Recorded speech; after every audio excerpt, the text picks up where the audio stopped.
Salut à tous, c'est Xavier, agent technique terrain pour Pionnier en Charente-Maritime. Alors aujourd'hui on est le 16 juin et je voulais, une fois n'est pas coutume, vous parler de tournesol et notamment du mildiou sur le tournesol.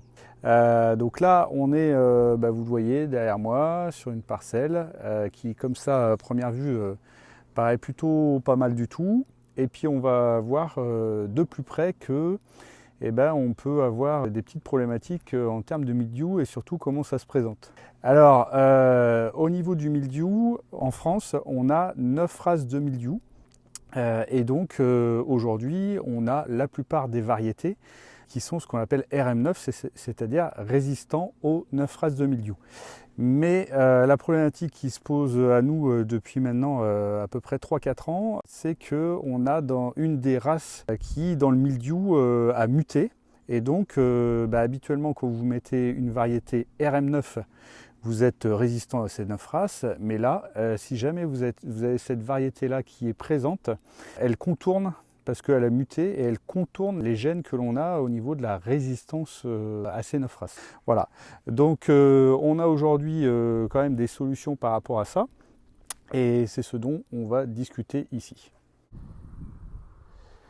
Donc là, la variété sur laquelle on est sur le P64HH150 et donc on est bien sur une variété qui est RM9, donc censée être résistant aux 9 races de mildiou. Et donc ce qu'on va pouvoir observer, alors dans l'ensemble comme ça, on voit quelque chose qui est plutôt pas mal du tout. Il y a quand même, il manque très peu de pieds, on est sur une belle parcelle. Et en fait, ce qu'on va observer, c'est que quand on arrive ici là sur les tournières ou sur les tours, des endroits qui sont un peu plus tassés et qui sont éventuellement un peu plus hydromorphes, on va pouvoir observer donc des pieds comme ça. Alors là c'est typique du mildiou, donc ce qu'on peut voir c'est ces feuilles là qui sont décolorées vert clair et puis surtout à chaque fois en dessous ce qu'on va voir c'est voilà les petites taches blanches. Donc là, c'est encore plus flagrant ici. Là, voilà, là, elle est carrément toute blanche. Donc ça, c'est le fameux champignon du mildiou. Et donc, ce qui se passe, c'est que vous pouvez voir que comparé au reste des pieds, en fait, une fois que le pied est touché, il va rester nain comme ça.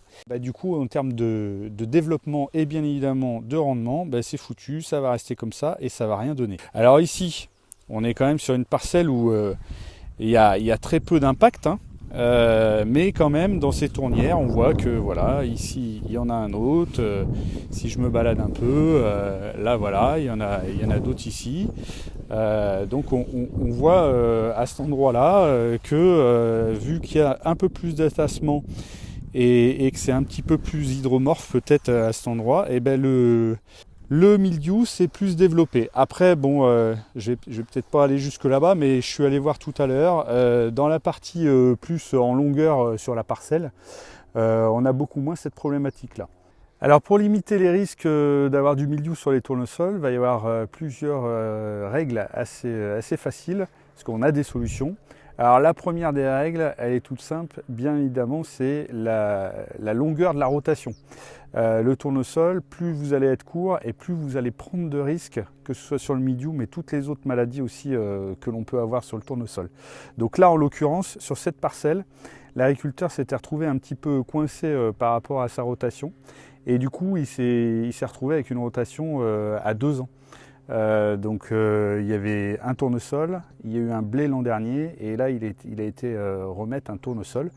Donc malgré tout avec un RM9 ça n'a pas tenu parce que là la rotation est beaucoup trop courte et du coup on a ce fort risque qui s'est exprimé là dans les tournières. Deuxième chose, bien évidemment il va falloir mettre un RM9.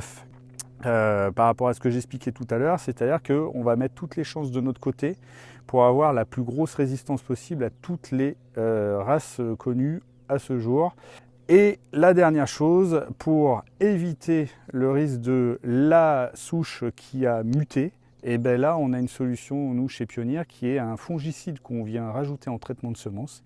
Et donc on va avoir nos variétés qu'on va proposer en Premium Lumicena. Lumicena étant le nom du fongicide que l'on va venir rajouter sur la semence. Et puis la partie premium, c'est tout ce qui est aussi le reste du package avec stimulants, d'autres fongicides, où on met vraiment le package le plus adéquat et le plus top sur le marché pour pouvoir faire partir les variétés le plus rapidement possible et avoir une sécurisation de l'implantation. Voilà, écoutez, c'était tout ce que je voulais dire là-dessus. C'était pour sensibiliser là-dessus sur le mildiou parce que clairement, comme j'ai dit, ça s'est déclaré il y a à peu près 4 ans dans le sud-ouest. Mais c'est en train d'arriver chez nous, ça remonte. Tous les ans, on a de plus en plus de cas comme ça là, qui ont commencé il y a 2 ans, Sud-Charente-Maritime, Sud-Charente. Et là, on voit que ça commence à clairement s'exprimer un peu partout. Et on va aller de plus en plus vers ça. Voilà, si vous avez besoin des questions, surtout, n'hésitez pas. Merci, à bientôt.